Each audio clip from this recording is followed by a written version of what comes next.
Area 51, area 51, area 51. అసలు ఈ area 51 అంటే ఏంటి? అసలు అక్కడ ఏం జరుగుతుంది? అక్కడ సీక్రెట్గా అసలు ఏం తయారు చేస్తున్నారు? ఎందుకని ఎవరిని అక్కడికి అలౌ చేయరు? అలానే ఇక్కడ నిజంగానే ఏలియన్స్ అంటూ ఉన్నాయా? ఇలాంటి ఎన్నో క్వశ్చన్స్కి ఈరోజు నేను తెరతీయబోతున్నాను. సో ఇంక లేట్ చేయకుండా వీడియోలోకి వెళ్ళిపోదాం. Hi guys, welcome to my channel.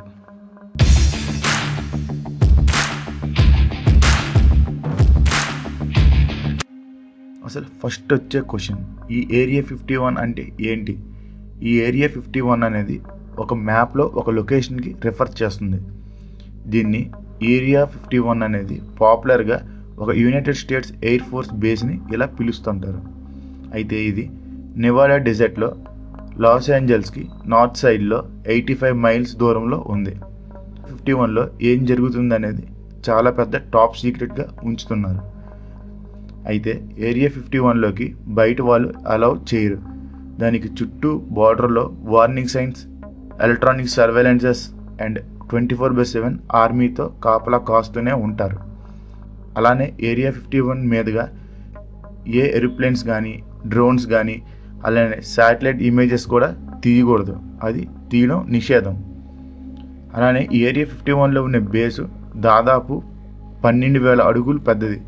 అంటే సుమారు 3.7 కిలోమీటర్స్ ఉందంట. ఈ ఏరియా 51 అనేది మొట్టమొదటిగా ఎలా ఫేమస్ అయిందంటే, ఏరియా 51 దగ్గరలో ఉన్న రాంచల్ అనే టౌన్లో కొంతమంది బిజినెస్ మ్యాన్ ఫస్ట్ ఈ ఏలియన్ మైథాలజీని పట్టుకొచ్చారు. ఈ ఫెసిలిటీకి దగ్గరలో ఇంకో 2 రిస్ట్రిక్టెడ్ మిలిటరీ ఏరియాస్ అనేవి ఉన్నాయి.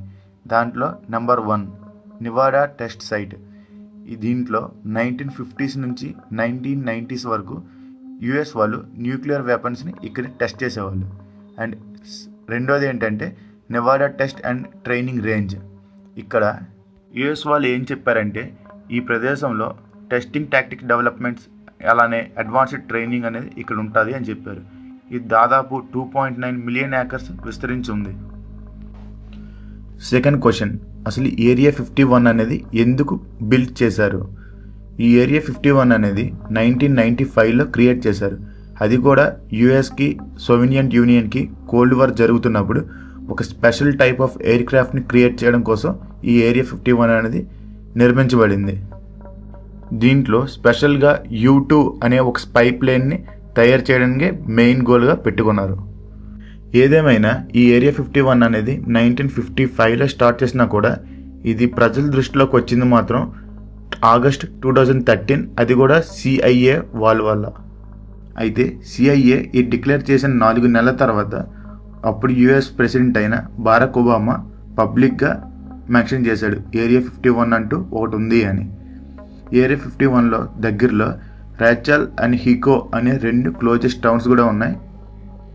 నెక్స్ట్ క్వశ్చన్, అసలు ఈ టైంలో ఏరియా 51లో అసలు ఏం జరుగుతుంది?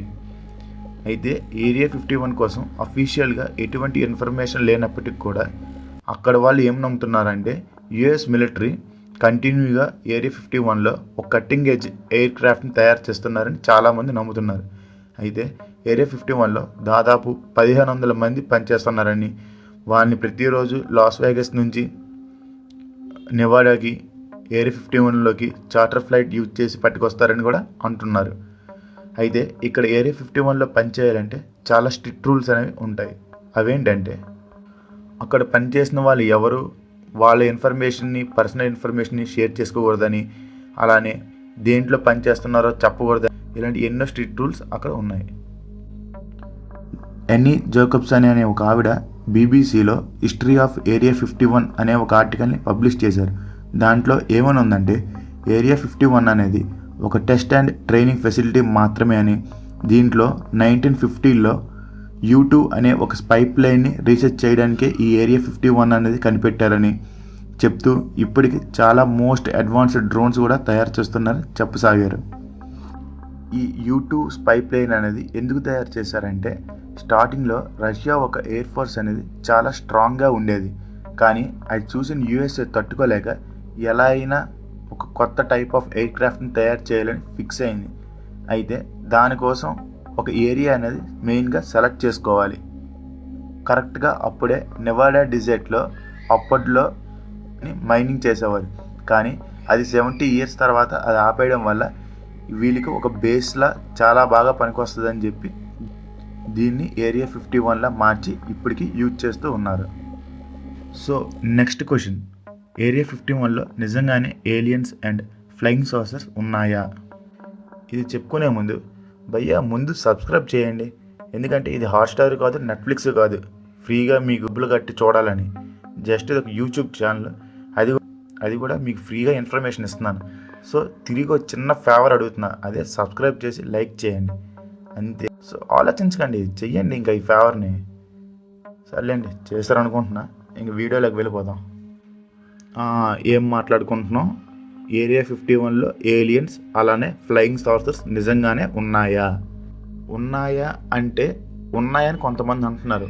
ఎందుకంటే మెయిన్గా ఈ ఏరియా 51 మీద ఎక్కువ కాన్స్పిరసీ థీరీస్ ఎందుకు వచ్చాయంటే అప్పుడులో వీళ్ళు ఎక్కువగా సీక్రెట్లా దాచడం వల్లే. ఎందుకంటే ఇప్పుడు మనం నార్మల్గా అబ్జర్వ్ చేస్తే ఎప్పుడైనా కాలుతో నగ్గిలో కొంచెం పెట్రోల్ వేస్తే అది పెరుగుతుంది కానీ తగ్గదు. సో వీళ్ళు ఏదైనా పని చేస్తున్నప్పుడు కొంచెమైనా తెలిసేటట్టు చేస్తే ఆ సీక్రెసీ కొంచెం తగ్గి థీరీస్ అనేవి తగ్గుతాయి. కానీ వీళ్ళు మరీ సీక్రెట్గా చేయడం వల్ల అక్కడ ప్రజలు ఇంకా ఎక్కువగా ఏలియన్స్ ఉన్నాయని అలా ఎక్కువగా కాన్స్పిరసీ థీరీస్ అనేవి పెరుగుతూ వచ్చాయి.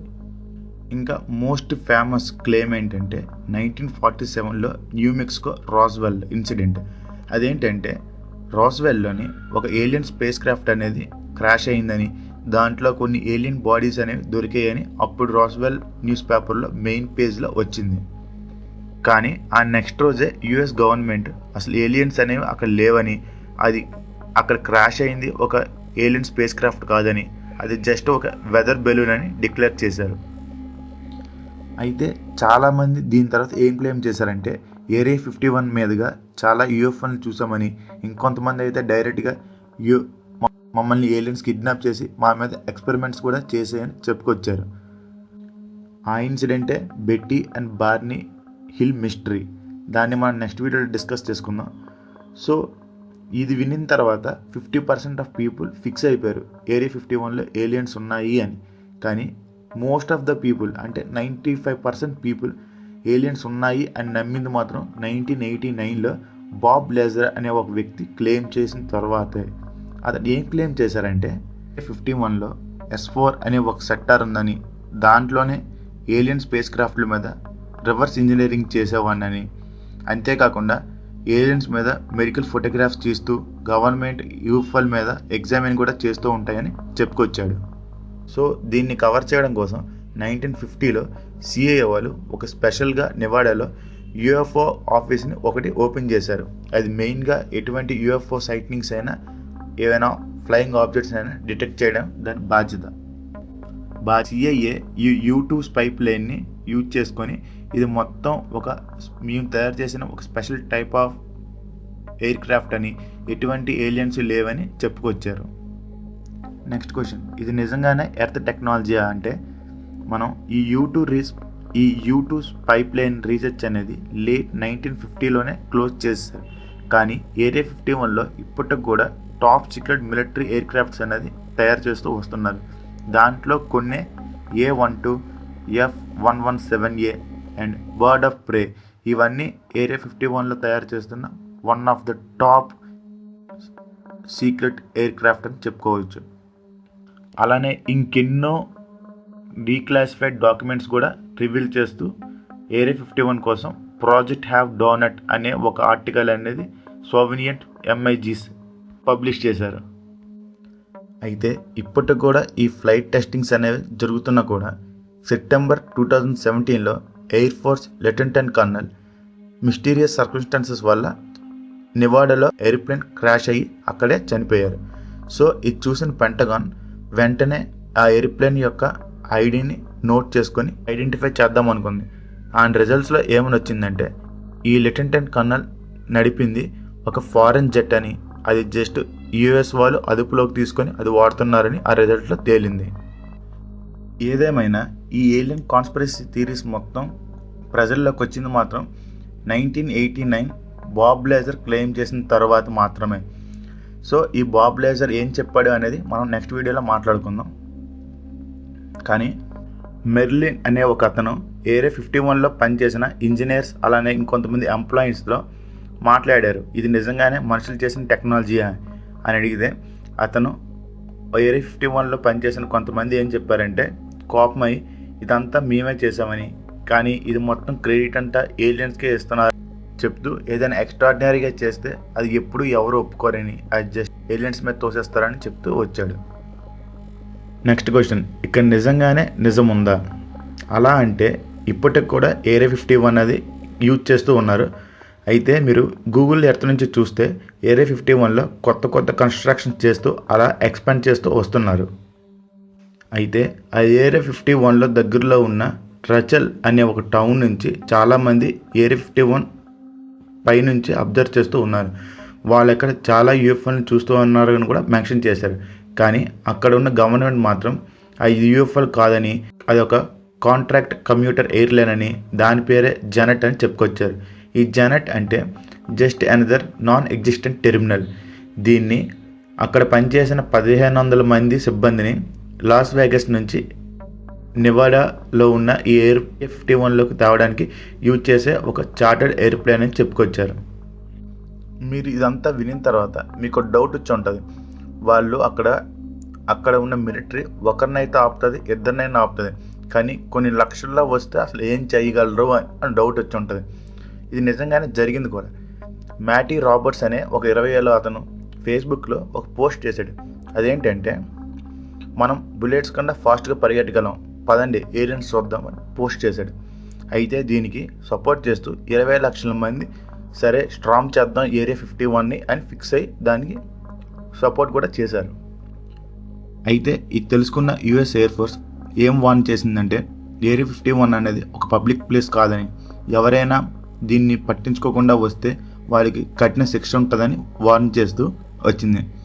అంతేకాకుండా యుఎస్ఏఎఫ్ ఏరియా 51 మీద ఏం వార్న్ చేసిందంటే యుఎస్ ఎయిర్ ఫోర్స్కి ఒక ఓపెన్ ట్రైనింగ్ రేంజ్ అని, ఇక్కడ ఎటువంటి ఏలియన్స్ కానీ ఏవీ లేవని, ఇది జస్ట్ ఒక అమెరికన్ ఆర్మడ్ ఫోర్సెస్కి ఒక ట్రైనింగ్ సెంటర్లో మాత్రమే పనిచేస్తుందని చెప్తూ ఇంకా ఏం యాడ్ చేసిందంటే యుఎస్ ఎయిర్ ఫోర్స్ అనేది వాళ్ళ దేశాన్ని కాపాడడం కోసం ఎట్టి పరిస్థితుల్లో ఛార్జ్ అనేది తీసుకుంటామని చెప్తూ వచ్చింది. దీని ఆ ఏరియా 51 మీద స్ట్రాంగ్ చేద్దాం ఇంకా ఆపేశారు. ఫైనల్గా నా కన్క్లూజన్ ఏంటంటే ఏలియన్స్ అనేవి ఖచ్చితంగా ఉన్నాయి. అది ఏరియా 51లో ఉన్నాయా లేదా అనేది నాకు తెలియదు, బట్ ఏలియన్స్ అయితే మాత్రం ఉన్నాయని చెప్పుకోవచ్చు. ఎందుకంటే రీసెంట్గానే పెంటగాన్ సంస్థ ఒక 3 యూఎఫ్ఓ సైటింగ్ వీడియోస్ని రిలీజ్ చేసి ప్రపంచానికి షాక్ ఇచ్చింది. అది ఒకవేళ మీరు చూడకపోతే డిస్క్రిప్షన్లో లింక్ ఇస్తాను, ఖచ్చితంగా చూడండి. ఫైనల్గా నేనేం చెప్తున్నానంటే, ఇప్పుడు మీరు నా వాయిస్ వింటున్నారు అంటే మీరు ఈ వీడియో ఖచ్చితంగా కంప్లీట్గా చూసుంటారు. ఇప్పుడు కూడా వింటున్నారు అంటే మీకు ఈ వీడియో ఖచ్చితంగా ఇంట్రెస్టింగ్గా మాత్రం అనిపించుంటుంది. సో ఒక చిన్న ఫేవర్గా నాకు సబ్స్క్రైబ్ చేసి ఆ నోటిఫికేషన్ బెల్ ఆన్ చేసుకోండి. అలానే లైక్ చేయండి. ఏదైనా ఇంట్రెస్టింగ్గా అనిపించుంటే కామెంట్ సెక్షన్లో కామెంట్ చేయండి. మీకు ఏదైనా కొత్తగా ఏదైనా మిస్టరీ తెలుసుకోవాలంటే అది కూడా కామెంట్ చేయండి. నేను ఖచ్చితంగా ఆ వీడియో చేసి పెడతాను. I'll see y'all soon.